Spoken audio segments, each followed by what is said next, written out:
This video is sponsored by Blizzard Entertainment. It never ceases to amaze me what you can do once you throw all rules and conventions out of the window when making art. And in this video, we're gonna do just that. When Blizzard asked me if I could paint the most epic painting for Overwatch 2, I didn't just want to paint an ordinary oil painting. I knew that I wanted to make something surprising. So I decided to combine modern tools and technology, classic oil painting materials, and some good old-fashioned planning to make an epic painting that connects the world of digital art, realism, and gaming. And this is how I did it. Overwatch 2 is full of beautiful, fantastic, and just pure badass looking characters. But the tricky thing about this one is that it's all about light.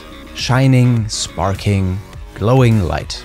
A reasonably easy problem to solve when you're painting digitally, where transitions, glow, and all kinds of different lighting effects almost paint themselves because the program and the brushes do most of the work for you. But when you're dealing with physical paint, it's a whole nother story. Because every effect, every transition, every tiny bit of shine or glow has to be painted separately and individually, which can sometimes feel like an impossible task. So before putting down my first brushstroke, before even making any drawing or transferring my composition, I sat down and I spent a good couple hours figuring out a strategy that brings all those light-related effects and elements to life.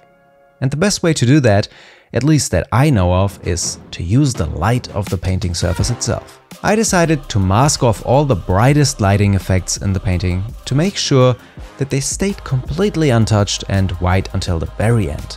To cut out some of the more intricate and complex shapes, I used a plotter and I used masking tape for all the simpler ones. And the tiny bumps that you're seeing are actually pieces of kneadable eraser that I used as little warning signs.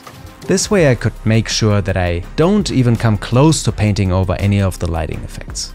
The goal with this painting was to create and achieve a more digital look than you usually associate with traditional oil paintings. The idea is that you want to create layers of different styles and effects that, at first glance, maybe don't even feel like they can be made with just paint alone. Soft transitions on top of hard edges and lighting effects, etc., etc. But in order to achieve that, you have to break with some rules and conventions and incorporate different tools and techniques into the process. There's only so much you can do with brushes and paint. But once you open yourself up to all the possibilities out there, you can create some absolutely unique looking images that make you go, that is kinda impressive.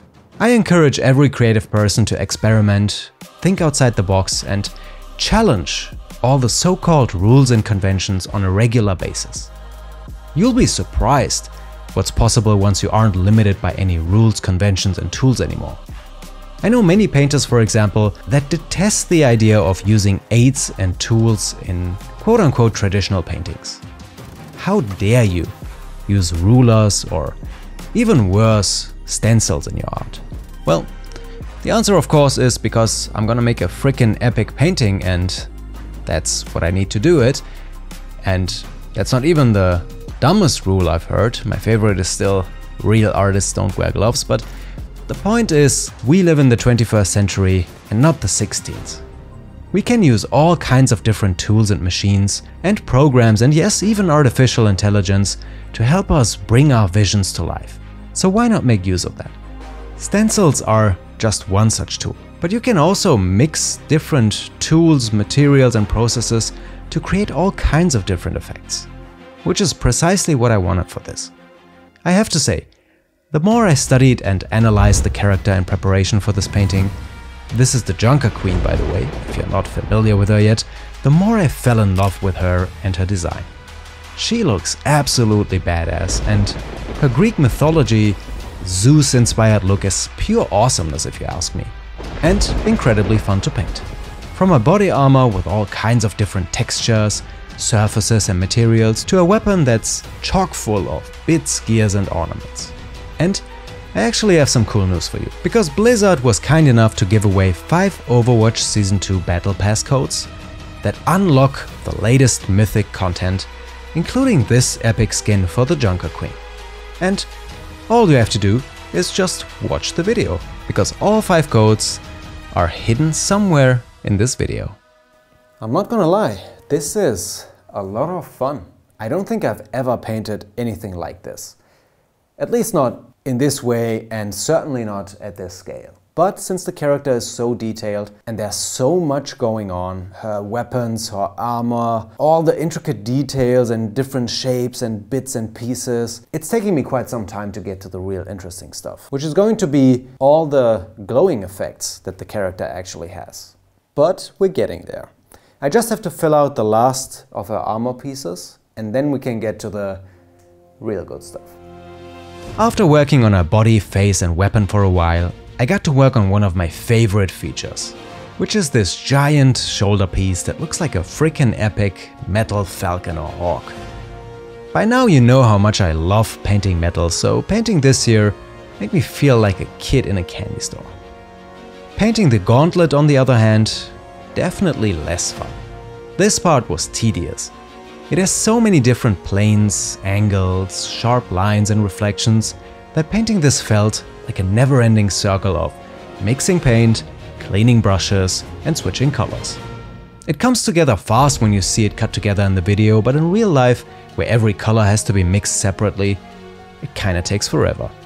But after what felt like an eternity, I could finally move on to the pièce de résistance of this painting, the lighting effects. I could finally get rid of all my little markers, which, by the way, didn't need to be kneadable eraser pieces, of course.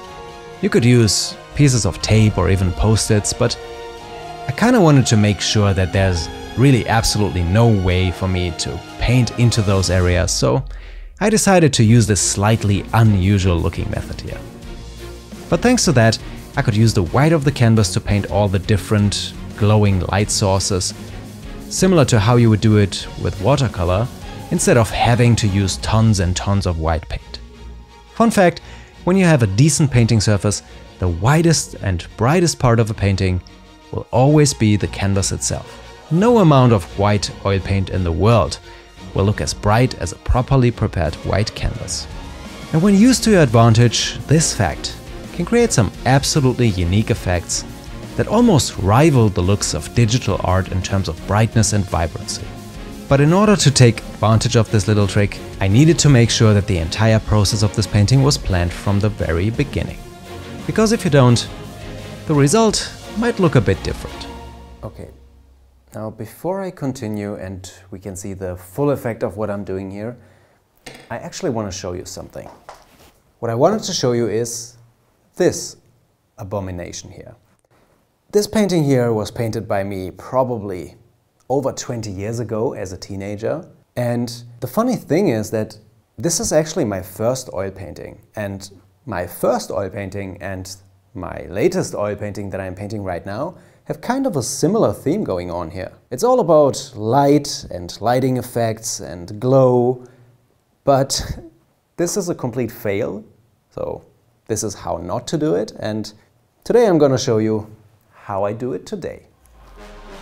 Well, everyone has to start somewhere, right? Don't ask me what the idea behind that painting was, but the concept is surprisingly similar. The thing about light that even most artists need help understanding is that if you want to create the illusion of light, the light itself isn't actually that important. What's important is everything that is not light and how it interacts with light. Intuitively, one might think that the more white you make a light source, the shinier and brighter it looks. Or the more saturated the colors are, the more intense it will look. As a young painter, I made the same mistake, as you just saw, but the right way of doing it is actually manipulating the surroundings and making them interact with the light. Edges, transitions and reflections are much more important for a convincing effect than the brightness or exact color of a light source. And this is why I spent quite a bit of time making absolute sure that every source of light, no matter how small or seemingly insignificant, properly interacts with its surroundings before it was finally time to bring everything together and push this painting to the max.